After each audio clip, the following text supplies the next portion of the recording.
कवने मजा मिले, बोला कवने मजा मिले, सवतिनिया में हो, सवतिनिया में हो,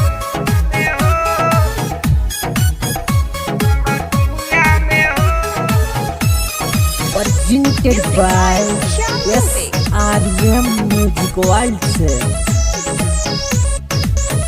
काके शादी राजा हमरा के भूल गईला, जाके दोसरा के बहिया में झूल गईला, झूल गईला, झूल गईला। काके शादी राजा हमरा के भूल गईला, जाके दोसरा के बहिया में झूल गईला। हरदम डूबल रहा तारा उ नटिनिया में हो, हरदम डूबल रहा तारा उ नटिनिया में हो। बोला कवन मजा मिले सवतिनिया में हो, बोला कवन मजा मिले सवतिनिया में हो। सवतिनिया में हो, सवतिनिया में हो, में हो।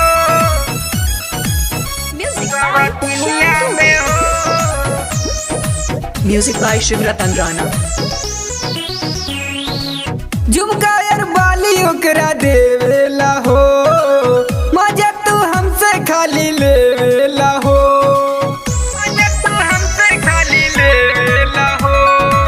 मुँह मारे के तोरा नासा बईल, सुखी के देह तोहर कासा बईल। हम तो ऐसन मर्द देखली ना दुनिया में हो, हम तो ऐसन मर्द देखली ना दुनिया में हो। बोला कवन मजा मिले सवतिनिया में हो, बोला कवन मजा मिले सवतिनिया में हो। बोला कवने मजा मिले, सवतिनिया में हो, सवतिनिया में हो, में हो। सवतिनिया में हो।